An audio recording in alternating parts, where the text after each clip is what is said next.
famille d'âmes, eh bien Sandrine et moi sommes très heureuses de vous retrouver aujourd'hui. Nous avons choisi d'aborder le thème de la loi du Dharma. Donc Sandrine, je te donne la parole pour que tu nous expliques un peu comment ce thème résonne en toi. Alors, la loi du Dharma, c'est la loi universelle de la mission de vie. Donc, comme c'est une loi universelle, personne n'y échappe quelque part. Si on respecte cette loi, eh bien, on est aligné avec sa mission de vie. Être aligné avec sa mission de vie, ça veut dire que euh, on est en harmonie, en accord avec notre âme et avec ce pourquoi nous sommes venus nous incarner dans ce corps-là. Et quand on est aligné avec la mission de vie, en général, c'est tapis rouge, hein. Vous allez voir l'univers, il vous déroule d'abord l'amour, on va dire, quand on est aligné avec sa mission de vie. D'abord l'amour, la gratitude des gens, la reconnaissance en deuxième, puis après, l'abondance financière. Alors, qu'est-ce que c'est que cette loi du Dharma, la loi de la mission de vie? Eh bien, elle repose sur trois piliers. Et Muriel, je t'invite à me couper quand tu veux pour ajouter des choses si tu veux. Donc, le premier principe de la loi du Dharma dit que nous sommes venus en tant qu'âme nous incarner ici, maintenant, dans ce corps-là, pour incarner qui on est, qui je suis, qui tu es, Muriel, qui nous sommes, donc avec un Q majuscule, qui je avec un J majuscule et suis avec un S majuscule, c'est-à-dire, bah, pour reprendre les mots de Paulo Coelho que j'aime beaucoup, c'est pour incarner notre légende personnelle. Et donc, il faut savoir que notre âme, elle a une personnalité qui lui est propre. Alors, je ne vais pas trop m'étendre là-dedans, mais finalement, ça va faire sens quand je vous dis que bah, si Mozart, il a été Mozart, c'est parce qu'il a réussi à faire une symphonie dès l'âge de 8 ans. C'est probablement parce que dans des vies et des vies antérieures, il avait déjà parfait son savoir et expérimenté la musique dans tous ses états, probablement plein d'instruments aussi. C'est Oui, peut-être on pour est ça qu'il a d'accord réussi à harmoniser à ce point, tu qu'une vois? seule vie ne suffit pas pour atteindre Ah une non, non, excellence. non, non, chez personne. Une seule vie ne suffit pas. Et donc, finalement, nous sommes quelque part des âmes personnalités. Je pense que Coluche était l'âme personnalité d'un clown, tout comme moi, je sais, ça c'est sûr, de vie en vie, j'ai été druide, chamane, sorcière, appelez ça comme vous voulez, mage blanc, etc. J'ai repris contact avec plein de vies antérieures. Donc, c'est dans mon appel de l'âme, dans l'appel de mon âme, il est écrit que je dois être au service de l'autre, mais sous une certaine forme, sous la forme de guérisseuse. D'autres personnes seront au service de l'autre en étant dans des maisons de retraite pour aider avec leur savoir les personnes âgées, d'autres dans les refuges pour animaux, ou des bâtisseurs, peu importe. Mais donc, il y a des âmes de bâtisseurs, il y a des âmes de journalistes quelque part, d'inquisiteurs, hein, d'aller poser des questions pour mettre en lumière les autres. Il y a des âmes de sportifs justement, il y a des âmes de sauveurs, hein, au service de l'autre, des âmes artistes, voilà. Et donc, la première chose, c'est qui êtes-vous? Voilà. Euh, Mais justement, la grande difficulté, c'est de savoir qui nous sommes vraiment. Et je pense il y a un vrai travail à faire sur soi pour découvrir qui nous sommes. Et tu peux alors, donner un petit élément? ouais, j'ai deux trucs à dire sur qui nous sommes. La première chose, c'est si vous vous plantez et que vous mettez en place quelque chose en croyant que vous êtes cette personne qui a besoin de faire tel métier et que au cours de l'exercice de votre métier, finalement, bah, ça vous plaît pas parce que vous êtes peut-être trop en rapport avec les autres et que vous vous sentez plutôt intérieur et besoin d'être seul dans votre coin, ou l'inverse, vous êtes peut-être dans un métier où vous êtes trop dans votre coin et vous auriez besoin de rayonner plus, eh bien alors change. Personne ne dit que c'est une voie tracée droite.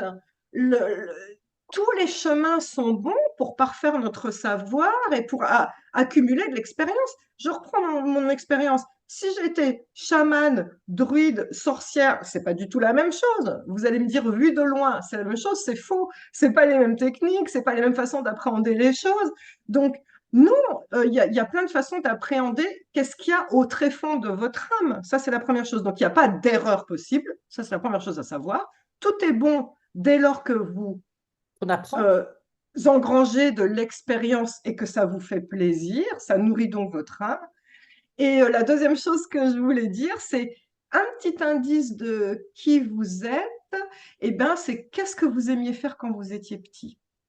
Ou, si vous n'avez pas de souvenir, qu'est-ce que vous feriez là maintenant si vous gagnez au loto? Vous avez l'abondance, je pense que vous n'allez pas rester les fesses sur un canapé, vous allez très vite vous ennuyer. Donc, quand on a l'abondance, qu'est-ce qu'on fait? Et là, c'est votre âme qui s'exprime, forcément, puisque Oui, tout est c'est ce qui la possible. nourrit. Exactement. Voilà. Mm. Deuxième aspect de la loi du dharma, nous sommes tous uniques. Ah, ça peut surprendre parce que quand même, on est quoi, 7 milliards, 8 peut-être même maintenant? Eh bien, on est 8 milliards de personnes uniques. C'est-à-dire que souvent, le diminueur en nous va dire: «Ah, mais qu'est-ce que je vais apporter de plus si je suis le énième médecin, la énième thérapeute, le énième sportif basketteur, le énième…» Mais vous allez apporter vous. Et vous, il faut vous voir comme un diamant multifacette. Et chaque facette de votre diamant, c'est votre éducation parentale, votre éducation scolaire, les formations que vous avez faites, mais aussi les faces sombres que vous avez polies, c'est-à-dire les écueils, vos échecs, vos blessures, vos humiliations que vous avez réussi à transcender. J'en reviens à cette histoire de papillon, justement, hein, dans La sirène et le papillon. Qu'est-ce que vous avez alchimisé de vos souffrances qui est devenu quelque chose qui est fait Vous a fait sous forme de grandir. force maintenant Ouais. chez vous? Voilà. Et c'est ça votre unicité. Et donc, quelque part, à ce titre, on est un diamant multifacette. Et vous êtes là pour être sur le numéro un de votre podium. Ne laissez personne d'autre se mettre à votre place. Vous êtes là. Comme une pièce de puzzle, vous avez une unicité qui va s'imbriquer dans les défauts des autres, les défauts, pas dans les défauts, l'inverse des qualités, dans ce qui vous fait défaut. Certaines personnes n'ont pas suffisamment de ceci, pas le savoir de cela. Donc, ils auront besoin de votre qualité pour venir compléter, pour venir nourrir ce qu'ils n'ont pas. Donc, les gens vont chercher ça chez vous. Vous êtes là pour rayonner votre succès, votre légende personnelle. As-tu quelque chose à dire sur ce sujet avant que j'entame la troisième Ce que étape? je pourrais dire par rapport à ce que tu viens d'énumérer, c'est amener peut-être un exemple concret pour que ça puisse parler aux gens. Quand j'étais petite, puisque on est là finalement pour réaliser quelque chose qui vient du plus profond de nous-mêmes, j'avais deux rêves. Le premier, c'était soit d'être juge pour enfants, parce que compte tenu de mon parcours d'enfance, ce que je voulais, c'était protéger les enfants. Et mon deuxième rêve, si je n'étais pas juge pour enfants, était d'être religieuse. Alors pourquoi religieuse? Je ne sais pas. Ce que je sais, c'est que j'idéalisais une vie de religieuse au service de Dieu, à penser à lui, à faire le bien autour de moi, etc. Et la vie m'a conduite dans l'eau à Incroyable. faire une carrière en natation artistique de haut niveau, où là, finalement, c'était très loin de ces deux univers. C'était la performance, c'était le travail, c'était le courage, c'était l'effort. Donc, j'en étais très loin. Mais finalement, je crois que cette vie-là m'a réellement construite et permis de me structurer pour, en sortant de l'eau, pouvoir me tourner vers les autres. Ouais. Quand je Parce regarde, que là, avec ton ONG, avec le mais c'est coaching que ça, tu fais avec les jeunes, tu exactement. es dans l'essence même de ta personnalité. C'est-à-dire qu'on peut avoir des rêves et se dire non, c'est pas réalisable, c'est pas possible, etc. La vie nous emmène quelque part, mais si elle nous emmène, c'est parce qu'on a quelque chose à construire dans cette première partie de vie qui ne nous empêchera pas de revenir Non, à nos rêves exactement. après. Et finalement, effectivement, aujourd'hui, j'accompagne des jeunes, je fais du coaching, donc j'accompagne les gens dans leur mieux-être. Quelque part, je protège les jeunes aujourd'hui en leur permettant de décider de leur avenir professionnel alors qu'ils partent avec une Exactement. fragilité d'enfant très forte. Et d'autre part, ma deuxième activité me permet en même temps bien, d'aller construire des écoles en Afrique. Donc, quelque part, on revient à la même Tu chose. es revenu à ton Voilà. aspiration profonde. Et en écrivant ce livre, donc on a écrit ensemble, La sirène et le papillon, eh bien, il y a de la transmission, il y a cette connexion à l'invisible, à toutes ces choses que T'es tu revenu à ça, c'est fou, hein? qui fait que tout s'aligne. Donc, croyez dans vos rêves. Ne vous dites pas, ah oui, moi, je rêverais de faire ça, mais ma vie, elle me conduit là. Elle vous conduit parce que probablement, vous avez quelque chose à apprendre. Exactement. Pas de Et doute. c'est intéressant ce que tu dis, Muriel, dans le fait que tu as commencé par être une grande championne connue au niveau mondial, qui a fait preuve d'une détermination, d'une abnégation, mais incroyable pour arriver où tu es. Et finalement, ce n'est qu'un aspect de ta mission de vie. Et c'est les chemins de traverse que l'âme prend euh, pour t'amener à ton podium, parce que probablement, grâce notamment à ce livre, quand tu es coach chez des gens et que tu leur apprends, donc chose que tu fais dans ce livre très très bien, tu apprends aux gens à monter sur le numéro un de leur podium.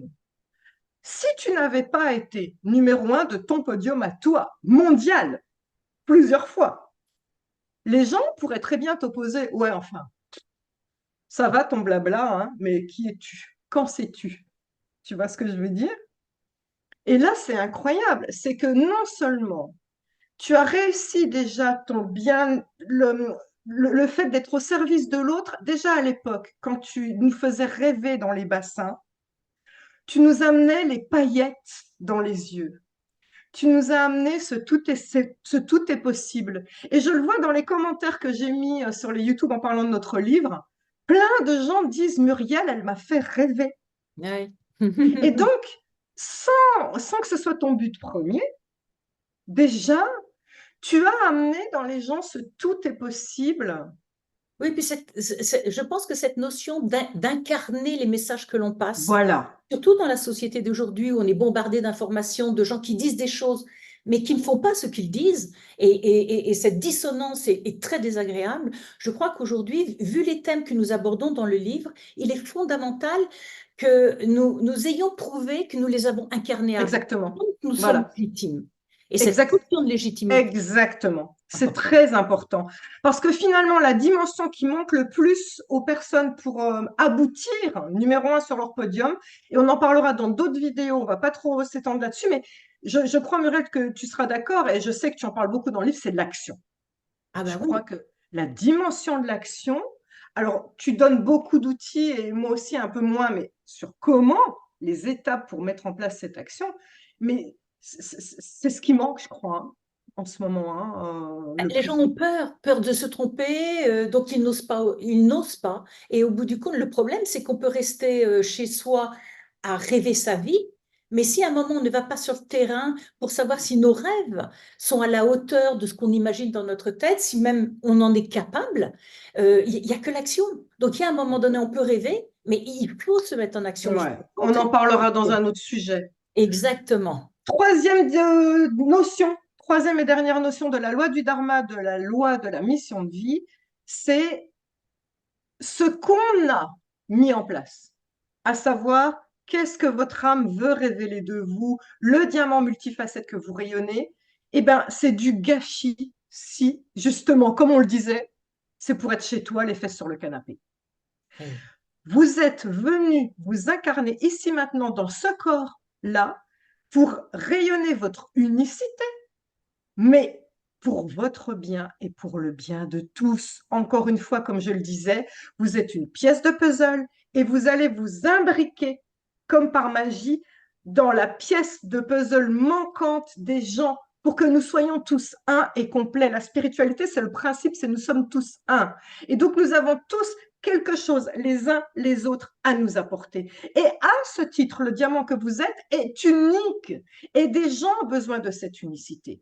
Et donc, vous êtes là, et là, on va beaucoup parler de la critique dans d'autres sujets et d'oser s'affronter soi-même hein, dans d'autres sujets, on en parle beaucoup là-dedans, mais on entrevoit déjà qu'est-ce que ça veut dire de mettre notre talent au service des autres.